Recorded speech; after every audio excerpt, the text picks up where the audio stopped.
Okay. Magandang gabi mga kapatid, kaibigan. Narito na naman tayo para mag-aral salita ng Diyos. Bago tayo mag-umpisa, may hilingin ako sa inyo. Paki-subscribe, paki-like, paki-share sa aming munting YouTube channel, Marlon Kurit YouTube channel, para mapabilis pagpalaganap ang salita ng Diyos sa buong mundo at maipakilala natin ang ating Panginoong Hesukristo, nating Panginoong tagapagligtas. Paki-subscribe, paki-like, paki-share. Maraming salamat po. Tayo na ay manalangin. Ama naming Diyos nga makapangyarihan sa lahat, salamat po Panginoon sa gabing ito. Narito po kami, Panginoon. Kami po ay mag-aaral sa iyong salita.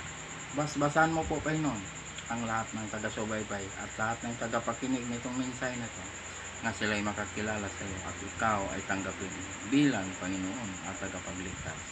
Ito ang aming hiling at samudalanan sa pangalan ng aming Panginoong Jesucristo, naming Panginoong tagapagligtas. Amen. Dito tayo mag-aral mga kapatid, kaibigan, sa Deuteronomio Kapitulo 7 versikulo 23 hanggang 26. Ito ang sinasabi dito sa versikulo 23. Kundi ibibigay sila ng Panginoon mong Diyos sa harapan mo at pupuksain sila ng isang malaking pagkalito hanggang sa sila'y malipol. Yan ang sinasabi dito sa versikulo 20. Pupuksain sila sa pagkalito hanggang sila'y malipol. Ang mga masama ay lilipulin ng Diyos. Basta masama, lilipulin ng Diyos. Kaya ang ibig sabihin nito, tayo ay huwag gumawa ng mga hindi gusto ng Diyos. Gumawa tayo ng mabuti. Yan ang ibig sabihin dito, para hindi tayo malipol. Kasi pag masama, nililipol ng Diyos. 24, ito ang sinasabi dito. Kanyang ibibigay ang kanilang mga hari sa iyong kamay at iyong papawiin ang kanilang pangalan sa ilalim ng langit. Walang taong magtatagumpay laban sa iyo hanggang sa mapuksa mo sila. Walang magtatagumpay laban sa Diyos dahil ang Diyos ay makapangyarihan. Kailangan tayo ay sa Diyos, manalig tayo sa Diyos. Kaya ang Diyos ay makapangyarihan. Siya lamang ang makapangyarihan. Kaya pumuksa, kaya maglipol sa lahat ng masama. Kaya mga kapatid, kaibigan, itong salita ng Diyos ay ito ay katotohanan. Buhay ang salita ng Diyos. Pinaalalahanan tayo ng Diyos para tayo ay makapaghanda, para tayo ay makaiwas sa galit ng Diyos. Umiwas tayo sa lahat ng mga masasama, mga ipinagbabawal ng Diyos. Iwasan natin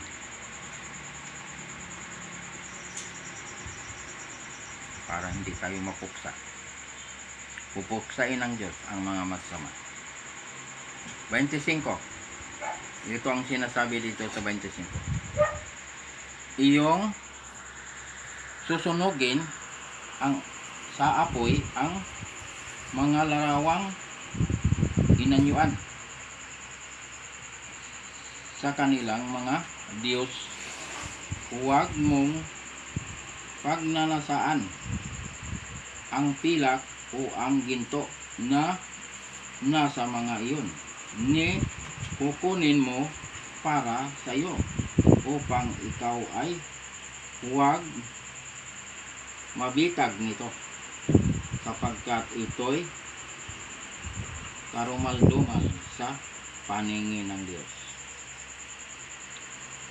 Anong sabi?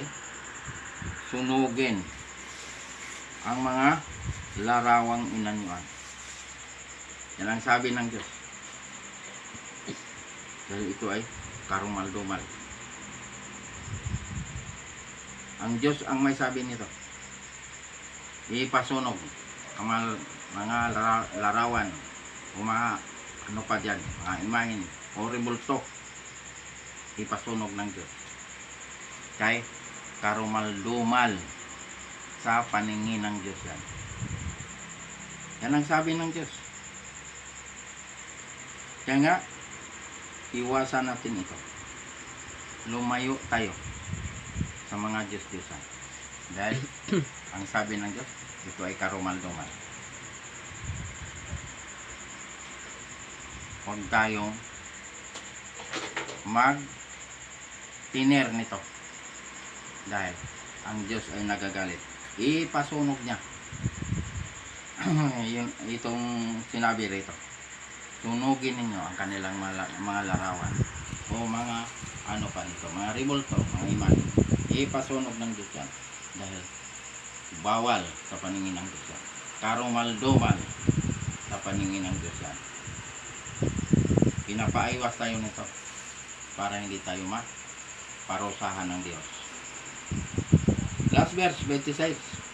Ito ang sinasabi dito sa versikulo 26. Huwag kang magpapapasok ng karumal-dumal sa iyong bahay. Baka ikaw ay maging isang sinumpa na gaya yon. Lubos mong kasusuklaman iyon at kamumuhian iyon sa pagkat iyon ay bagay na isinumpa. Huwag kang magpapapasok sa iyong bahay ng mga rebulto, mga karumal-dumal para hindi ka sumpain ng Diyos. Yan ang sabi ng Diyos. Huwag mong ipasok ang mga rebulto, mga larawan o mga imahen sa iyong bahay dahil karumal-dumal sa paningin ng Diyos para ikaw ay hindi sumpain ng Diyos. Yan ang sinasabi rito ng Diyos. Pinapaiwas tayo nito dahil ito ay mga karumal-dumal. Ang Diyos pag magsumpa, delikado dahil wala ka talagang magagawa dahil ang Diyos ay makapangyarihan.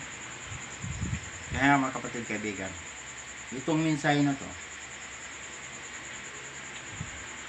tinuturuan tayo ng Diyos para tayo makaiwas. Hindi tayo gumawa ng ganito dahil ang Diyos ay nagagalit sa mga rebulto, mga imahen, mga larawan. Ang sabi ng Diyos, huwag kang magpapapasok sa iyong bahay para hindi ka sumpain ng Diyos. Mga kapatid, kaibigan, ang Diyos ay hindi nagkukulang sa pagtuturo sa bawat isa sa atin para tayo ay makaiwas sa sumpa ng Diyos. Dahil ang sabi ng Diyos, susumpain niya ang mga ganitong bagay, mga rebulto, mga larawan, mga imahen. Susumpain niya dahil ayaw niyang ganito. Gusto ng Diyos nga umiwas tayo nito. Mga kapatid, kaibigan, iwasan natin ito dahil ang Diyos ay higit na nakakaalam kaysa atin. Kaya tinuturuan tayo ng Diyos dahil mahal niya tayo. Ayaw ng Diyos na tayo mapahamak. Gusto ng Diyos na tayo maligtas. kaibigan, paniwalaan natin itong salita ng Diyos. Dahil ang Diyos ang may sabi nito. Hindi ako ang may sabi nito. Ang Diyos ang may sabi nito. Ginamit lang ako ng Diyos bilang instrumento nga maipahayag ang kanyang salita para tayo makaiwas sa sumpa ng Diyos.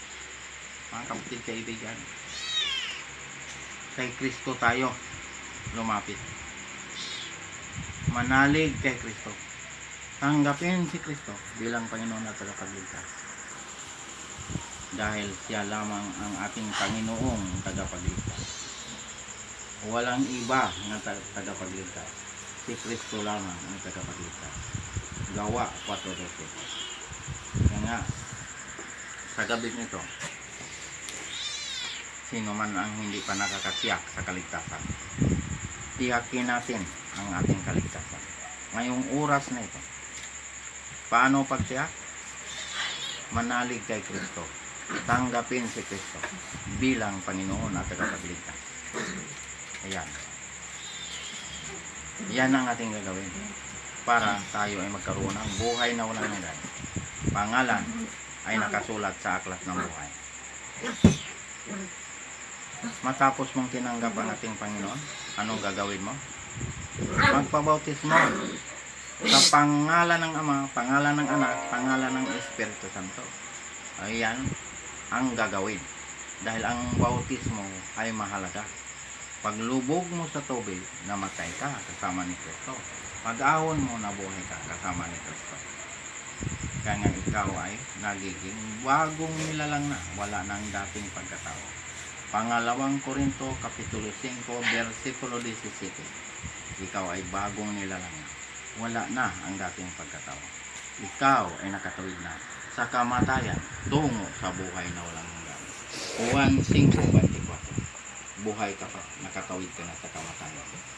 Ayan ang katiyakan ng kaligtasan, mga kapatid, kaibigan. Tiyakin natin ang ating kaligtasan. Ngayong oras na ito, makabawian tayo ng ating hiram na buhay. Hindi tayo nakakatiyak sa ating kaligtasan. Hatol na ang ihihintay nun. Wala nang pag-asa. Dahil ang kaligtasan, ngayong buhay pa tayo. Pangalawang Korinto, Kapitulo 6, versikulo 2. Ngayon ang araw ng kaligtasan. Buhay pa tayo, mga kapatid, kaibigan. Ikaw ay nagiging born again. Ipinanganak ka muli sa Espiritu. Pag ipinanganak ka muli sa Espiritu, ikaw ay nagiging born again. Wala ka na sa laman. Dahil itong laman ay mahilig ito gumawa ng kasalanan. Ano ang kabayaran ng kasalanan? Kamatayan. Kaya mga kapatid, kaibigan, sa Espiritu tayo mamumuhay, huwag sa laman, para hindi tayo mamamatay. Anong gagawin matapos kang mabautisman? Sundin ang utos ng Diyos. Huwag itakwil ang utos ng Diyos. Huwag lapastanganin ang utos ng Diyos. Huwag burahin ang utos ng Diyos. Kaya ang sabi ng Diyos sa Juan 14, versikulo 15, kung iniibig ninyo ako, tutuparin ninyo ang aking mga utos. Yan ang sabi ng ating Panginoon. Ipatupad ang kanyang mga utos. Dahil mahal natin ang Diyos. Ano pang sinabi sa unang Juan Kapitulo 2, versikulo 3 hanggang 4? Nakakatiyak tayong nakikilala natin ang Diyos kung sinusunod natin ang kanyang mga utos.